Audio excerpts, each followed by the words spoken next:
ये साधक जो अपनी दिनचर्या ठीक नहीं रखते, ये उनके जीवन के लिए बहुत हानिकारक विषय है। हमारे लिए जितना नाम जप आवश्यक है, उतना ही प्राणायाम आवश्यक है, उतना ही व्यायाम आवश्यक है, उतना ही टहलना आवश्यक है, उतना ही सोना आवश्यक है, उतना ही सात्विक आहार आवश्यक है। ये बिल्कुल ध्यान रखें। तेरे दिन देखते हैं ना, ये बीमारी वो बीमारी, ये परेशानी वो परेशानी। तो सबसे पहली बात है, हम जब कहते हैं तो कोई समझ नहीं रहा, ब्रह्मचर्य की रक्षा की जाए।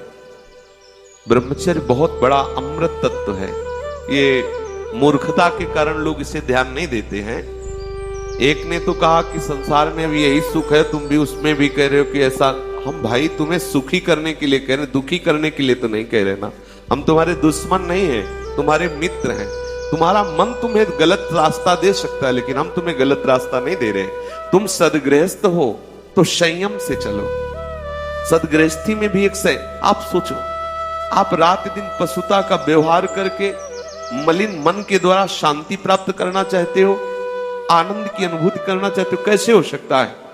आप जब बीमार हो, आज नहीं आज तुम्हारी यौवन अवस्था तुम्हें समझ में नहीं आ रहा, लेकिन ये तुम्हारी आदत तुमको कल कहां पहुंचा देगी तुम्हें पता नहीं। जब पहुंच जाओगे तब कोई रास्ता नहीं। कितने ऐसे बच्चे हैं जो इस बात में दुखी हैं कि मैं क्या करूं, आत्महत्या कर लूं? ऐसे आते, कितने प्रश्न ऐसे आते कि क्या मैं आत्महत्या कर लूं?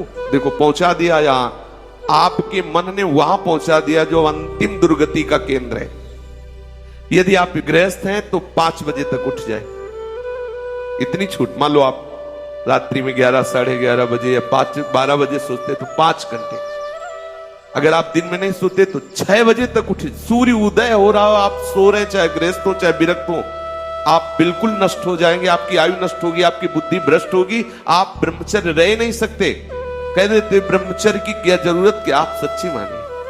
आप 2 महीने ब्रह्मचर्य, अगर गृहस्थ है 2 महीने ब्रह्मचर्य रहिए, 2 महीने केवल, और फिर आप देखिए आपको कैसा लगता है। और उस ब्रह्मचर्य से युक्त होकर फिर संतान उत्पन्न क्रिया की, आप देखिए वो संतान कैसी तेजस्वी होगी। आप उसको समझिए। आप जिसे बिल्कुल साधारण बात समझ रहे हैं, आप समझ रहे हैं आपको छूट मिल गई विषय भोगों के लिए, नहीं, सावधान। कुछ दिनों बाद आप ऐसे ऐसे रोगों से ग्रसित हो जाएंगे कि आप चलने लायक नहीं होंगे। आप खुद देख लीजिएगा।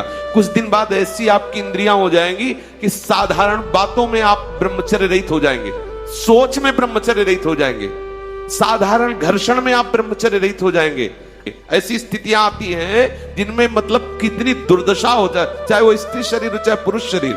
ऐसा नहीं कि केवल ब्रह्मचर्य पुरुष शरीर के लिए, दोनों के लिए ब्रह्मचर्य है। अगर आप गलतियों से युक्त हो जाएंगे तो स्त्रियों में ऐसे रोग हो जाते हैं जिनके कारण उनको चलना फिरना मुश्किल हो जाता है, उनकी शरीर की पूरी स्थिति बिगड़ जाती है। ब्रह्मचर्य दोनों के लिए आवश्यक है।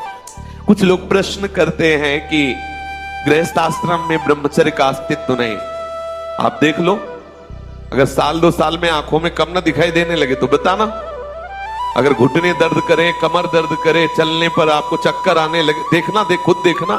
एक शरीर है, उसकी एक नियत क्षमता है, आप उसके अनुसार गृहस्थ का मतलब ऐसा थोड़ी कि तुम्हारे लाइसेंस मिल गया भोगों का कि तुम मनमानी गंदे आचरण करो और तुम स्वस्थ हो। शरीर है तुम्हारा, कोई सोने चांदी का थोड़ी बना है। सोने चांदी का भी घिसोगे तो पतला जाएगा, वहां नष्ट हो जाएगा। भाई किसी भी चीज को इसका एक संयम है। देखो हमने पढ़ा है, शास्त्रों में भी पढ़ा है, जब भगवान गरुण जी की उत्पत्ति करने का संकल्प हुआ ना कश्यप जी को, तो 10,000 वर्ष तक ब्रह्मचर्य रहे। फिर जब माता विंता के गर्भ में आधान किया तो अरुण और गरुण जैसे महापुरुष पैदा हुए। अगर आप 5 वर्ष ब्रह्मचर्य रहे केवल इसलिए कि जो हमारी संतान हो वो बहुत देशभक्त, हरिभक्त, बलवान, विद्वान, ज्ञानवान हो, और आप नियम से दोनों भजन करो, 5 वर्ष बाद गर्भाधान करके संतान उत्पत्ति के शास्त्र सिद्धांत, अगर वो महापुरुष न पैदा हो तो बताना।